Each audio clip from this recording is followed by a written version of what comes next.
Ashama harka fuudhee jaalatamtoota kabajamtoota hordoftoota keenya jirtu fayyaa keessaniin nagaa kooti galata waaqayyo.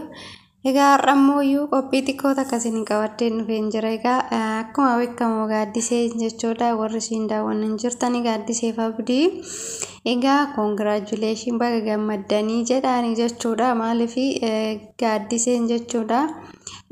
Yoo samoona duraa isatuyyuu gaafatee diddee turte ammammoo ayaan duraayyuu yaadan callisee yaadan yeroo tokkoon ishiin jedhee tananii malee akka wal fuunuun barbaada jetteeti jechuudha kan isheen abdiitti dubbatte.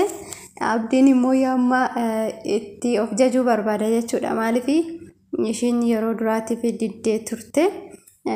Maaliif osuma jaalattu diddee malee isa jibbiteeti miti. Garuu ammatti immoo tolee jetteeni jirti jechuudha. Deebistee fi jirti.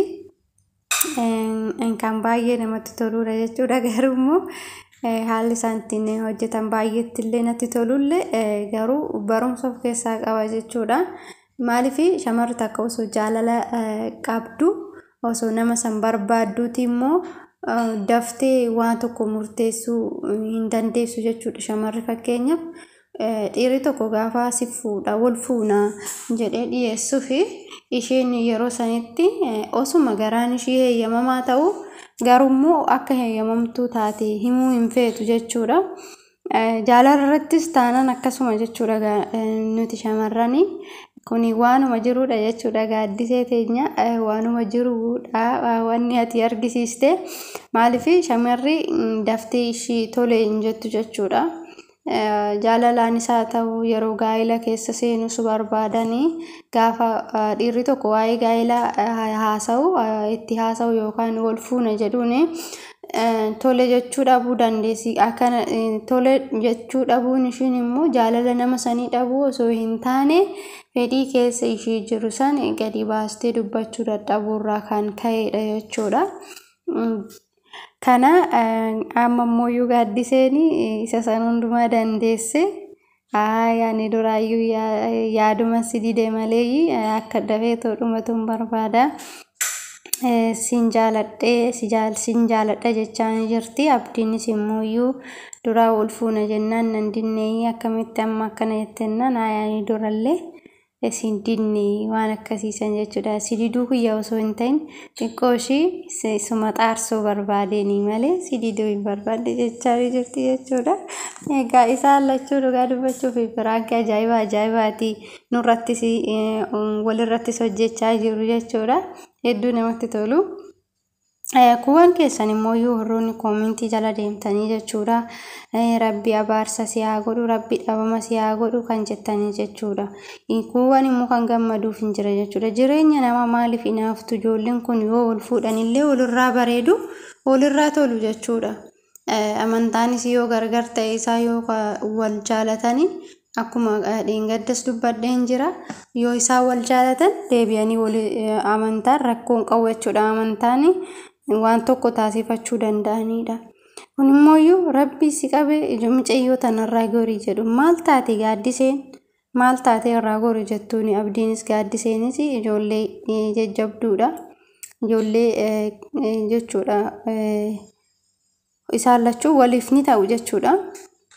Asirratti warroonni koomentii jala deemtanii jechoota hin taane osoo barreessuu baatanii garuu nama hojii namaa hin dhoowwu koomentii yookaan jechi nama hojii sanirraa nama hin daangessu karaa namni ittiin deemaa jirullee nama hin daangessu. Sirriittiyyuu maal nama godha seetan arrabni nama waasan ariitiidhaan waan jalqabde san akka xumurtu siif galee illikii keessa nama galcha jechuudha.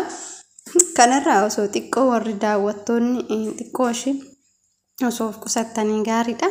Dhugumaatti yoo kan dhugaadhaan wal jaalatan ta'e osoo dhugaadhaan wal fuudhan ta'eeti qaatas wal fuudhu akkasumas immoo qaata jechuudha kan isaan wal fuudhan. Garuu ammallee fageenyi hin jiru.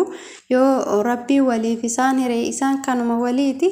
Yoo rabbiin immoo waliif isaan hin hiriin rabbiirraa malee hin taatu wanti hundumtuu inni ka waan fedhe hojjeta jechuudha. Akka nama osoo hin taane akka ofiisitti hojjeta. Kanaafi kan isin qaldii godhatan kana kan isin qoosaa gootan kana dhugaa isiniif haa godhu.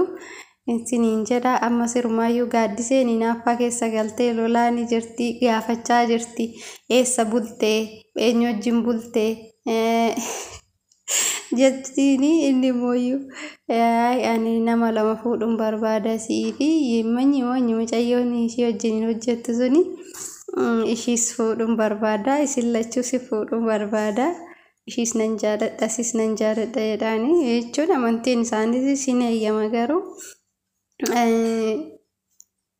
takka lama fuudhurra osoo takkuma fuutee laalte si jechuu barbaade tanani gaaddiseenus hin jiraachistu yaa abdii keenya amalanyaadha gaaddiseen jechuudha hin beeksisti amala qabdii ishuma kunuunsadhu sanammoo booddee irratti fiddaa moo akka mijaartiin teeta miidhatan duraatu waliin beekamtu isaan lachuu guyyuma tokko sargii godhuufi barbaadde moo akka makkaatan kennuuf hin galle dhugaa qaldiin keessan taphni keessan hedduu namatti tola. Haaluma kanaan itti fufaasiniin jechuu barbaanna kan isin yaaddan immoo rabbi itti isiniif haa guutu.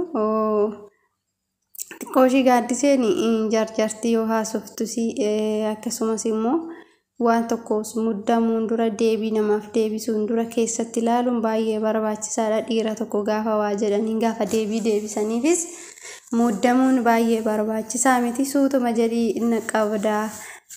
Osoo muddamuus baattee rakkoo hin qabu eessa bultees eessa ooltees maaliif dhufuu didda maaliif akkasii yoodha akkas osoo hin ta'in xinnoo ishii tasgabbaa'ii siin jedha gaaddisee kuni gorsa kiyya jechuudha. Warroonni koomentiidha si arrabsan iyyuu jiru garuu ani si arrabsuu irra namoonni akka irraa barataniif hojii keessan kun gaariis ta'e ta'uu baate namoonni akka irraa barataniif nama arrabsuu osoo hin ta'in yaada namaaf kennuun baay'ee gaariidha. Kanumaafin yaada isiniif qabu isiniif qoodu guyyaa hordoftoota keenya warri immoo mana kanaaf haaraa taata subscribe gochuudhaan share gochuudhaan comment barreessuudhaan akkasumas jajjabeessuu hin dagatinaa isin hin jenna dhugaa hedduu natti tole jechuudha. Kuwwan immoo yoo rabbi waliif isinaa kennudha kuwwan mucayyootan jedhu in arrabsu jechuudha. Koomenti jalatti irra caalan nama jechuun hinaaffadha namni beekama hinaaffan akkanuma nama godha.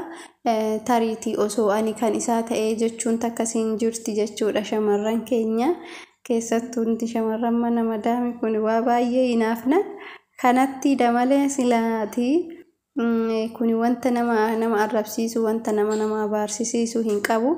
Eebbisaay kadhadhaa fi du'aayii godhaa fi akka isaan wal fuudhanii malee akka isaan guyyaa cidha isaanii nutti himanitti nuti immoo callisneetuma laallaa jechuudha waan isaan hojjetanii. Horaa bulaa isiniin jenna akkasiidha horaa bulaa.